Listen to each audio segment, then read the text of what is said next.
Hello दोस्तों, कैसे हैं आप सभी। उम्मीद करते हैं कि अच्छे होंगे।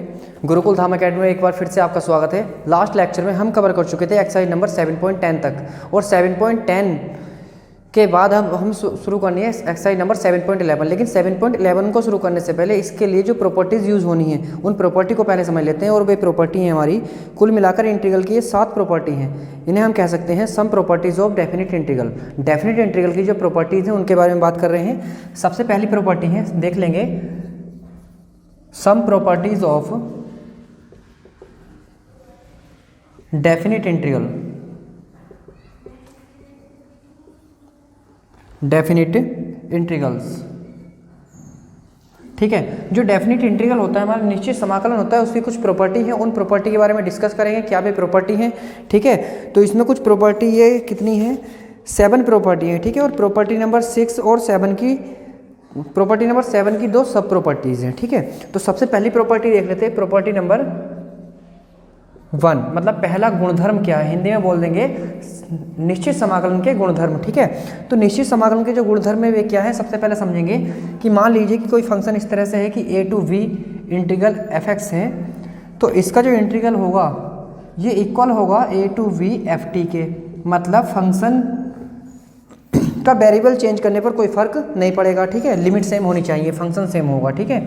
उसी प्रकार दूसरी जो प्रॉपर्टी है वो है हमारी कि अगर फंक्शन a टू v है और फंक्शन है f(x) dx, ये इंटीग्रल है, a टू v इसकी लिमिट है और f(x) है, तो इसे हम -v to a f(x) dx कह सकते हैं। मतलब अगर हम लिमिट को रिवर्स कर दें, लिमिट को पलट दें, अपर को लोअर और लोअर को अपर बना दें, तब ऐसे केस में फंक्शन का माइनस बाहर आ जाएगा, ठीक है। या हम कह सकते हैं माइनस अटैच कर लेंगे। और यहाँ पर एक बात हमें नोट करके लिख लेंगे कि अगर मान लीजिए कि लिमिट सेम है तो फंक्शन का जो इंटीग्रल आएगा वो कितना आएगा, 0 आएगा। नॉर्मल सी बात है कि अपर लिमिट पर और लोअर लिमिट पर, दोनों लिमिट्स पर ही वैल्यू कैसे आएगी, सेम आएगी। तो ऐसे केस में फंक्शन का जो इंटीग्रल होगा वो 0 हो जाएगा दोस्तों, ठीक है। अब देख लेते हैं हम इसमें सेकंड प्रॉपर्टी क्या है हमारी। सेकंड प्रॉपर्टी है हमारी property number, second property third है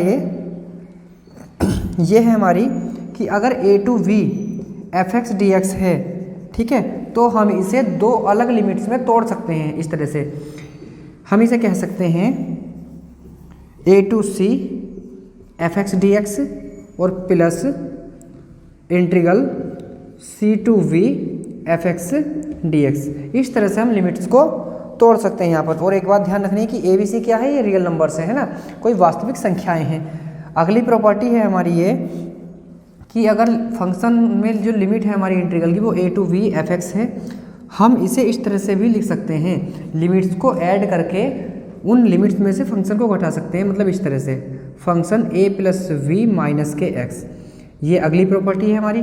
इन सब प्रॉपर्टीज़ पर आधारित क्वेश्चन करेंगे तो बहुत आसानी से आपको याद हो जाएंगी। यकीन मानिए अगर इन प्रॉपर्टी का यूज़ हम इंटीग्रल करने में करें ना, डेफिनिट इंटीग्रल में, तो डेफिनिट इंटीग्रल को बहुत ज़्यादा इजी बनाया जा सकता है। अदरवाइज क्वेश्चन बहुत ज़्यादा लेंथी होते हैं, इन प्रॉपर्टी का यूज़ करके बहुत आसान हो सकते हैं, ठीक। और नेक्स्ट प्रॉपर्टी है हमारी, ये इतना नोट हो गया होगा, आगे देखेंगे।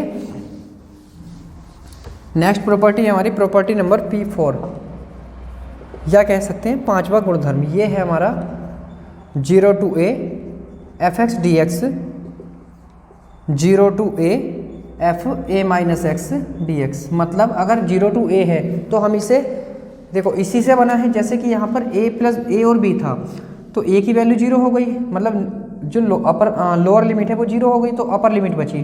तो यहाँ से b वाला फंक्शन हट जाए, मतलब b वाली लिमिट हट जाएगी, ठीक है। अब इसी में सेकंड है अगली है P5, 0 टू 2a। अगर लिमिट इस तरह से 2a है ना और फंक्शन है, तो हम इसे लिमिट को हाफ कर सकते हैं। किस तरह से, देखिए 0 to a f(x) dx plus 0 to a function of 2a minus x। इसका सबसे कम यूज़ करते हैं, ठीक है। और उसके बाद है ये नेक्स्ट है हमारी कि अगर फंक्शन में से माइनस बाहर आ जाए, ठीक, मतलब कंडीशन कुछ इस प्रकार होगी P6 की कि अगर 0 टू 2a है f(x) dx, तो इसे हम इस तरह से लिख सकते हैं कि 0 टू a f(x) dx लिखेंगे। कब, ये कंडीशन तब होगी इफ़, यदि फंक्शन 2a माइनस एक्स करने से अगर fx आ जाता हो, तो सिंपल सी बात है, ऊपर वाले से ही बनाए। देखिए कैसे, एक बात बताइए, अगर फंक्शन में 2a माइनस एक्स की वैल्यू अगर fx के इक्वल आ रही है, तो ये जो फंक्शन 2a माइनस एक्स है इसे हम fx कह देंगे। तो एक fx यहाँ, एक fx यहाँ, तो 2a to v integral fx dx बन जाएगा। ठीक है, और इसी में अगला है कि मान लीजिए if function 2a minus x करने पर अगर माइनस बाहर आ रहा है फंक्शन का, ठीक है, तब ऐसे केस में इसका आंसर 0 आ जाएगा हमारे इंटीग्रल का। ठीक है, और अगली प्रॉपर्टी क्या है उसे देखते हैं। अगली प्रॉपर्टी है हमारी, अगली में दो प्रॉपर्टी हैं, देखिए कैसे। एक है माइनस ए से A F X D X, इसका इंटीग्रल होता है 2 into function 0 to A F X D X. मतलब कहने का ये है कि अगर माइनस से प्लस लिमिट है, ठीक, तो उसे हम 0 से प्लस वाले में लेके जा सकते हैं 2 से मल्टीप्लाई करके। इसकी भी कुछ कंडीशन है, अगर फंक्शन हमारा इवन फंक्शन हो, है ना। अब इवन फंक्शन क्या होता है, सम फलन वे होते हैं जहाँ पर माइनस का कोई इफेक्ट ना पड़े। ठीक है, if function is even, if function is even मतलब जो हमारा फलन है वो एक सम फलन हो, है ना, इवन फंक्शन हो। ठीक, या फिर और हम कह सकते हैं कि फंक्शन में माइनस पुट करने पर कोई फर्क ना पड़ रहा हो। अगर ऐसा है तो हम इसे इस तरह से लिख सकते हैं। और इसी का सेकंड रूल है कि अगर minus A to A F X D X है तो इसका आंसर 0 भी आ जाता है। कब, if function is odd, function is odd मतलब अगर फंक्शन हमारा विषम फलन है तो, यानी कि माइनस पुट करने पर अगर फंक्शन का माइनस बाहर आ जाता है तो ऐसे फंक्शंस को हम क्या बोल देते हैं, ओड फंक्शंस बोल देते हैं दोस्तों। ठीक है, तो देखेंगे अब इसकी एक्सरसाइज करेंगे, एक्सरसाइज किस तरह से हम इसकी कर सकते हैं। अब देखिए क्वेश्चन नंबर है एक्सरसाइज का, एक्सरसाइज नंबर 7.11 का क्वेश्चन है हमारा, इंटीग्रल 0 टू π/2 और कोस स्क्वायर एक्स डी एक्स, है ना। कोस स्क्वायर एक्स डी एक्स है हमारे पास और इसका हमें इंटीग्रल फाइंड करना है। ठीक, अब इसका इंटीग्रल फाइंड करने के लिए हम देख रहे हैं कि क्या हमारी कोई प्रॉपर्टी जो हमने गुणधर्म समझाए हैं इसके इंटीग्रल के, क्या उनमें से कोई काम में आ सकता है ना। अगर उनमें से कोई भी गुणधर्म यहाँ लग पा रहा हो तो उसे लगाएंगे, उससे क्वेश्चन बहुत ज़्यादा आसान हो जाएगा। अब समझने वाली बात है कि कैसे हमें ये पता चले कि कौन सा गुणधर्म यहाँ पर हम अप्लाई कर सकते हैं। ठीक है, ऐसा भी नहीं है कि बिना उसके क्वेश्चन नहीं होगा, बिना उसके भी क्वेश्चन हो जाएगा। अगर उसे ना लगाएं तो भी क्वेश्चन हो सकता है, लेकिन उन्हें लगा करके क्वेश्चन और ज़्यादा आसान हो सकता है। अब एक बात बताइए कि अगर कोस स्क्वायर एक्स के साथ साइन स्क्वायर एक्स प्लस हो जाए तो 1 बन जाएगा, है ना। अगर 1 बनेगा तो इंटीग्रल बहुत ज़्यादा आसान हो गया वो तो, है ना। तो क्योंकि 1 का एक्स होता है तो आंसर कितना आ जाएगा, π/2 -0। तो इस तरह से भी क्वेश्चन को आसानी से कर सकते हैं। तो देखिए सबसे पहले प्रॉपर्टी लिख लेते हैं। चूँकि हम जानते हैं कि अगर 0 टू a है और एफ एक्स लिखा हुआ है, तब हम इसे 0 to a F a minus X भी लिख सकते हैं दोस्तों। ठीक, सॉरी यहाँ पर dx भी आएगा। उसी प्रकार यहाँ देखिए हमारा क्वेश्चन क्या है, इसे सबसे पहले i मान लीजिए, ये है 0 टू π/2 था। ठीक, अब हमने क्या किया, कोस स्क्वायर x की जगह π/2 माइनस एक्स रख दिया। ठीक है, अब हम ये बात जानते हैं कि जो कोस होता है, कोस अपने से अगले वाले में चेंज होता है ना, सॉरी कोस चेंज होता है साइन में, क्योंकि 90 वाले बदलते हैं ना, तो कोस किस में चेंज होता है, साइन में चेंज हो जाता है दोस्तों। तो यहाँ पर क्या आ जाएगा अब 0 टू π/2 साइन स्क्वायर, इससे सबसे पहले इक्वेशन नंबर 1 मान लीजिए, sign square x into D x, equation number 2। अब इक्वेशन 1 और 2 को अगर ऐड कर दिया जाए तो एक तरफ तो बनेगा 2i और एक तरफ क्या बनेगा, कोस square x plus sine square x, जिसकी वैल्यू होती है 1, और इंटीग्रल को ले लेंगे वहाँ से कॉमन। ठीक है, तो देखिए क्या करेंगे यहाँ पर, इक्वेशन 1 प्लस इक्वेशन 2 दोनों को प्लस कर लेते हैं, तो ये आ जाएगा हमारा 2i is equal to integral of 0 to π/2, है ना। और ये आएगा cos square x plus sine square x, साथ में dx आएगा, है ना। अब हम जानते हैं कि sine square x plus cos square x कितना होता है, sine square x plus cos square x की वैल्यू होती है 1। तो ये आ जाएगा हमारा integral 0 to π/2 into 1 into dx। अब एक बात बहुत ही नॉर्मल है कि हम 1 का इंटीग्रल जानते हैं कितना होता है, यहाँ से देख लेंगे 2i इज इक्वल टू आ जाएगा हमारा 1 का इंटीग्रल x हो जाएगा और लिमिट है 0 टू π/2, है ना। अब इतना सभी को पता है कि पहले अपर लिमिट रखते हैं उसके बाद लोअर लिमिट रखते हैं। ठीक, अपर लिमिट क्या है, π/2, तो ये आएगा π/2 -0, तो -0 रखने की जरूरत नहीं है, तो i is equal to answer आ जाएगा π/4। इस तरह से इन प्रॉपर्टी की मदद से इन क्वेश्चनों को हम बहुत ही आसानी के साथ कर सकते हैं। इसे जल्दी से नोट कीजिए, उसके बाद नेक्स्ट क्वेश्चन देखते हैं। ठीक है, अब है हमारा क्वेश्चन नंबर सेकंड क्वेश्चन को किस तरह से करेंगे देखेंगे। सेकंड क्वेश्चन है दोस्तों हमारा क्वेश्चन नंबर 2, इंटीग्रल फाइंड करना है हमें 0 से π/2। देखिए अगर बोर्ड पर यहाँ पर देखने में थोड़ी दिक्कत हो रही है तो बुक में अपना क्वेश्चन देख लीजिएगा, क्योंकि यहाँ पर थोड़ी लाइटिंग की प्रॉब्लम है। ये आ जाएगा √sin x अपॉन में क्या आएगा √sin x plus √cos x। ठीक है, अब इस क्वेश्चन को भी हम बहुत ही आसानी के साथ कर सकते हैं अपनी प्रॉपर्टीज़ की हेल्प से, है ना। अब प्रॉपर्टी क्या है, हमें ये पता है कि यार यहाँ पर रूट है तो प्रॉब्लम तो है नहीं हो सकता इस तरह से, है ना। एक बार बताओ, अगर इसमें साइन में कोस वाला फंक्शन और ऐड हो जाए बिल्कुल सेम टू सेम इसी तरह से, तो जो नीचे है वही सेम ऊपर बनेगा, है ना। जो नीचे है वही सेम ऊपर बनेगा, तो कैंसिल हो जाएंगी टर्म्स। अब नीचे साइन है साथ में कोस है, तो कोस और लाना है। साइन को कोस में कौन कन्वर्ट कर सकता है, अगर π/2 आ जाए तो। लिमिट में पड़ा है π/2, हम प्रॉपर्टी अप्लाई करेंगे वही वाली, चूँकि 0 to a fx dx अगर होता है तो हम इसे लिख सकते हैं 0 to a function a minus x into dx।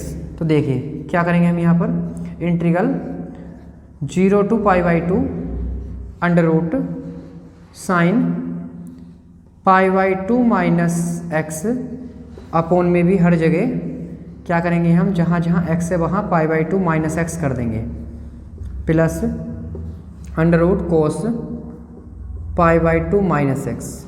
ठीक है, साथ में dx चलेगा। ये आ गई इक्वेशन नंबर 1। इसे सोल्व करेंगे तो ये आ जाएगा 0 से π/2, साइन को चेंज करते हैं तो आता है cos x अपॉन यहाँ पर भी आएगा cos x, लेकिन यहाँ पर क्या आ जाएगा sin x आ जाएगा दोस्तों, है ना। यहाँ पर आ जाएगा आपका sin x। ठीक, अब ये इक्वेशन 1 और ये इक्वेशन 2 मान लेते हैं इसे। अब इक्वेशन 1 और 2 को ध्यान से देखिए, इक्वेशन 1 और 2 में थोड़ी सिमिलैरिटी है, अपॉन के डिजिट्स जो हैं वे सेम हैं, लेकिन दिक्कत कहाँ पर है, ऊपर वाली डिजिट्स में। ऊपर भी कोई दिक्कत नहीं, ऊपर के फंक्शन जो है एक में है √sin x और दूसरे में है हमारा √cos x।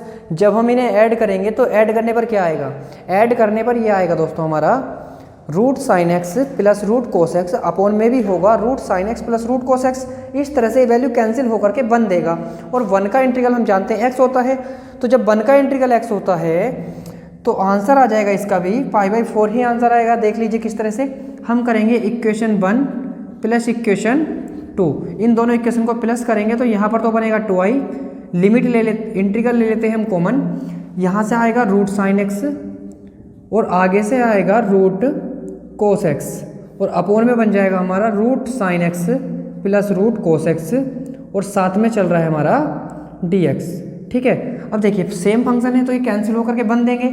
यहाँ पर देख लीजिए तो ये बना हमारा 2i is equal to integral of 0 to π/2 और 1 इंटू dx। ठीक है, 0 to π/2 1 इंटू dx। अब यहाँ से आगे देखिए, कर सकते हो ना। देखिए हमें पता है कि जो 1 का इंटीग्रल होता है वो x होता है, तो 0 से π/2। अब लिमिट रखेंगे यहाँ पर, लिमिट π/2 और लोअर लिमिट को तो रखो ही मत, क्योंकि 0 है भाई, क्या कर लेगा आकर के 0 है यहाँ पर, -0 करोगे तो क्या फ़र्क पड़ जाएगा। तो ये है हमारा 2i। ठीक, तो i कितना आ जाएगा π/4। ठीक है, समझ में आया ना सभी को। हाँ, सारी क्लासेस आपके लिए बहुत ज़्यादा इंपॉर्टेंट होने वाली, ये टाइम बिल्कुल भी वेस्ट करने का नहीं है, टोटली अपने एग्जाम की प्रिपरेशन में लगी है ना, क्योंकि अब से बहुत ज़्यादा टाइम नहीं बचा आपके पास। खैर इसे नोट कीजिए, नेक्स्ट क्वेश्चन देखते हैं। अब क्वेश्चन नंबर जो 3 है ना स्टूडेंट्स, वो बहुत ही आसान है और इसी के जैसा है। लिमिट π/2 पड़ी है ना, तो उस क्वेश्चन को इसी की तरह कर सकते हैं, उसे अपने आप कीजिए। अगर कोई प्रॉब्लम आती है तो कमेंट बॉक्स में कमेंट कीजिए, नेक्स्ट लेक्चर में उस क्वेश्चन को कवर करा दिया जाएगा और आपकी जितनी भी प्रॉब्लम है उन्हें सोल्व करने की पूरी कोशिश की जाएगी। क्वेश्चन नंबर जो 4 है वो भी इसी के जैसा है, इसमें भी सेम वैल्यू है और इसी तरह से होना है ये क्वेश्चन भी, इसे भी अपने आप करेंगे। क्वेश्चन नंबर 5 और 6 ये एक टाइप के हैं, तो इनमें से मैं एक क्वेश्चन करा देता हूँ, है ना। क्वेश्चन नंबर 5 देख लेते हैं। क्वेश्चन नंबर 5 है हमारा -5 से 5 मॉडुलो ऑफ x + 2 dx। ठीक है, अब इस तरह के क्वेश्चन जो आएंगे इन्हें किस तरह से करना है समझिए। सबसे पहला ये देखिए कि क्या मॉडुलो फंक्शन लगा हुआ है, हाँ लगा हुआ है। तब ऐसे केस में हमें लिमिट को ब्रेक करना पड़ेगा, लिमिट को तोड़ना पड़ेगा। अब लिमिट को इस अकॉर्डिंग तोड़ेंगे कि फंक्शन कितनी लिमिट में कैसे बिहेव करता है ना।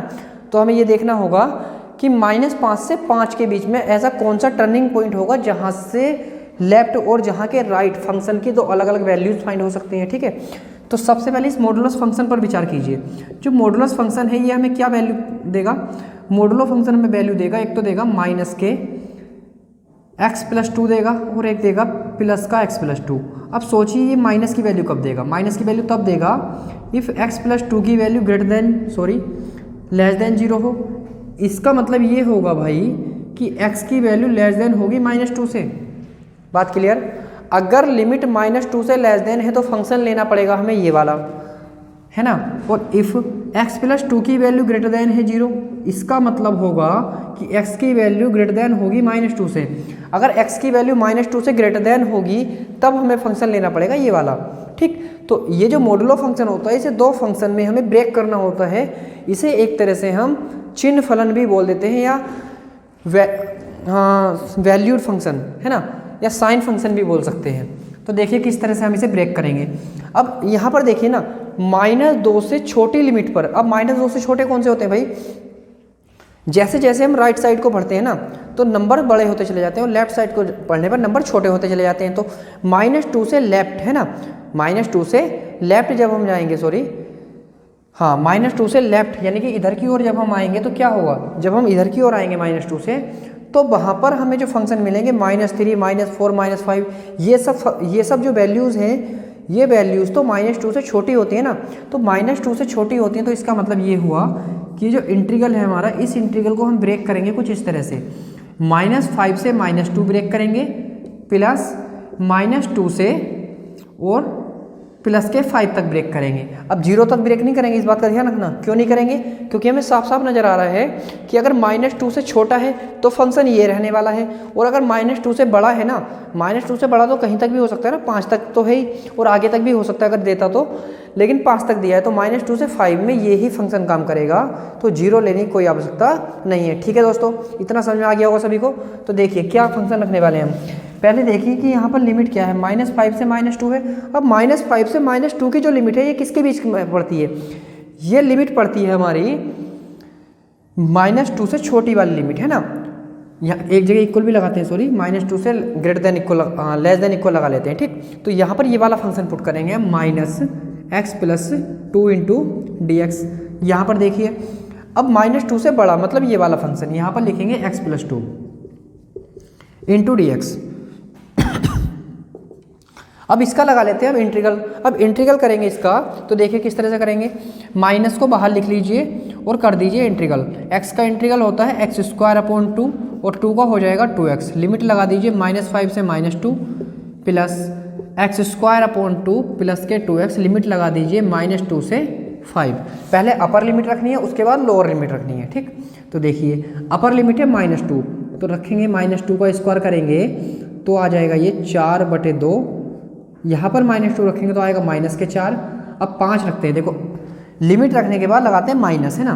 तो ऐसा कर लेते हैं, माइनस लगाएंगे, -5 रखेंगे तो आएगा 25/2 और यहाँ पर रखेंगे तो आएगा -10 प्लस, यहाँ पर आ जाइए पहले अपर लिमिट रखेंगे, 5 का स्क्वायर 25/2 प्लस 10 आएगा, माइनस लगाएंगे ये आएगा 4/2 और -4 आएगा, ठीक है ना दोस्तों। अब यहाँ पर माइनस से ब्रैकेट सॉल्व कर सकते हैं या फिर ऐसे ही देख लेंगे। चलो पहले इस वाले को सॉल्व कर लेते हैं, अंदर वाले को, है ना। ये आएगा 4, ये तो 2 बन जाएगा और 2 में से 4 माइनस करेंगे, 2 में से 4 माइनस करेंगे तो आ जाएगा -2 -25/2 और माइनस प्लस के 10 प्लस, इसे देख लेंगे, ये है 25/2 और प्लस के 10, ये भी 2 2 4 हो जाएगा, 2 बार कैंसिल होगा, ठीक है ना। और ये भी 2 बार कैंसिल होगा, 2 में से 4 माइनस करेंगे तो -2 आएगा, लेकिन बाहर माइनस है इसलिए बन जाएगा वो +2, ठीक। अब यहाँ पर इस माइनस से ब्रैकेट खोल दीजिए तो ये आ जाएगा +2 और प्लस का 25/2 माइनस का 10 प्लस का 25/2 प्लस का 10 और प्लस का 2। तो देखिए प्लस का 10 और माइनस का 10 कैंसिल, 2 और 2 मिलके 4 हो जाएगा और 25/2 बनेगा 25 और 4 29। तो आंसर आ जाएगा इस क्वेश्चन का हमारा 29। ये इसका अच्छा सा एक आंसर हो जाएगा, सबको पसंद आया होगा। ठीक है, तो इस तरह से हम क्वेश्चनों को बहुत ही आसानी के साथ कर सकते हैं अगर हम इन प्रॉपर्टीज़ को अप्लाई करते हैं एग्जाम में भी। ठीक है, तो इस क्वेश्चन को नोट कीजिए, उसके बाद हम इसका नेक्स्ट क्वेश्चन नंबर 7 कराते हैं, क्योंकि question number 6 same to same इसी के जैसा है, उसे अपने आप कर सकते हैं। ठीक है दोस्तों, देखिए दोस्तों, अब है इसका क्वेश्चन नंबर हमारे पास क्वेश्चन नंबर 7। क्वेश्चन नंबर 7 हम किस तरह से करेंगे, देखिए क्वेश्चन नंबर 7 है हमारा 0 to 1 x 1 minus X to the power n into D X. Actually question number 9 और क्वेश्चन नंबर 7 ये दोनों लगभग एक जैसे क्वेश्चन हैं। ठीक है, तो इन क्वेश्चनों को भी मैं एक क्वेश्चन करा लेते हैं और एक हम समझा करके घर से दे देंगे, है ना। उसे आप खुद से ट्राई करना, आपका रिवीजन भी हो जाएगा। अब ये क्वेश्चन है हमारा। अब यहाँ पर प्रॉब्लम क्या है, देखो, क्या हम x की मल्टीप्लाई अंदर कर सकते हैं? फिलहाल तो नहीं कर सकते। रीज़न, इसकी होल पावर n पड़ी हुई है ना। मान लीजिए कि ये होल पावर n इसकी ना होकर के पावर n इसकी होती तो क्वेश्चन आसानी से हो सकता था ना, क्योंकि अगर इसकी पावर n होती तो हम इसके अंदर मल्टीप्लाई कर सकते थे। तो ऐसा ही कुछ करने वाले हैं। देखिए अब यहाँ पर क्या है, देखो 1 माइनस एक्स है और फंक्शन भी क्या है 0 to 1। इन क्वेश्चनों की खासियत होगी कि अगर यहाँ पर 1 माइनस एक्स लिखा है ना तो लिमिट भी 0 to 1 होगी इस तरह के क्वेश्चनों में। ठीक है, तो यहाँ पर ये वाला हम प्रॉपर्टी अप्लाई करेंगे कि अगर 0 to a fx dx है तो हम इसे 0 to a function a minus x into D x भी लिख सकते हैं। Property number 4। खैर प्रॉपर्टी के नंबर से हमें मतलब नहीं है, क्योंकि एग्जाम में नंबर लिखने की जरूरत नहीं है कि ये प्रॉपर्टी कौन से नंबर की है। तुम्हें प्रॉपर्टी याद होनी चाहिए, प्रॉपर्टी लिखोगे, ठीक है ना। कोई नंबर नहीं लिखना वहाँ पर कि कौन से नंबर की ये प्रॉपर्टी है। ठीक, कभी नंबर लिख दिया और छोड़ दिया कि प्रॉपर्टी नंबर 4 से या प्रॉपर्टी नंबर 4 से, ऐसे नहीं लिखना। आपको प्रॉपर्टी लिख करके दिखानी होगी कि इस प्रॉपर्टी से आप इस क्वेश्चन को कर रहे हैं। और अगर कम्पिटिटिव एग्जाम में हो तो वहाँ तो कोई दिक्कत ही नहीं है भाई, डायरेक्ट कीजिए।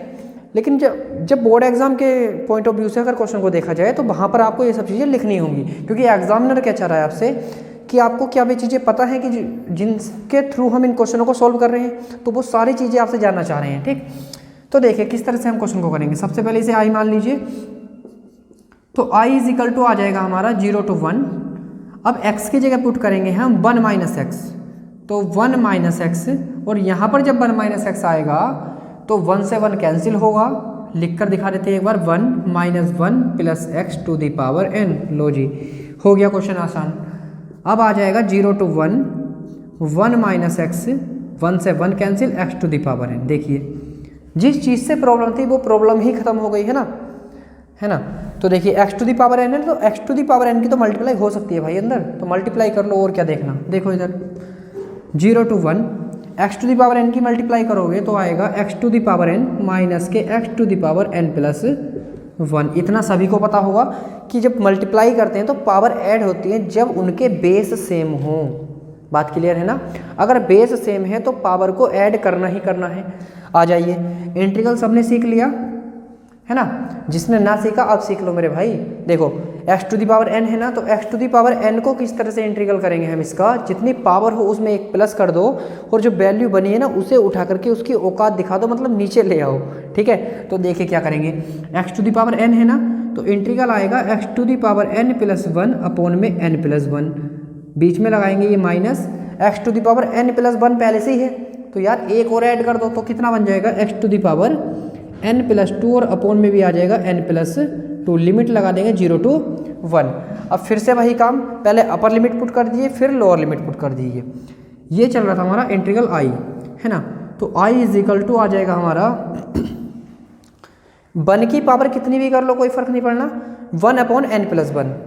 यहाँ पर रखेंगे 1 अपॉन n प्लस 2, तो यहाँ से आएगा 1 upon n plus 1 minus 1 upon n plus 2।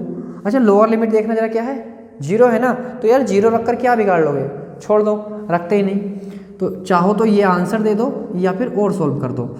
n plus 2 minus के n माइनस के 1 अपॉन में n plus 1 into n plus 2। ये हमने लिया इसका एलसीएम। एलसीएम लेना सभी को आता होगा, क्लास नंबर 7 में आपकी सभी की मैडमों ने आपको सिखा दिया होगा, है ना, मास्टरों ने भी सिखाया वैसे। देखिए n से n कैंसिल, 2 में से 1 माइनस करेंगे तो आएगा 1/n+1 इंटू n+2। तो ये आपके इस क्वेश्चन का आंसर हो जाएगा दोस्तों। इसी तरह से क्वेश्चन नंबर जो 9 है ना, वो सेम टू सेम ऐसे ही करना है आपको।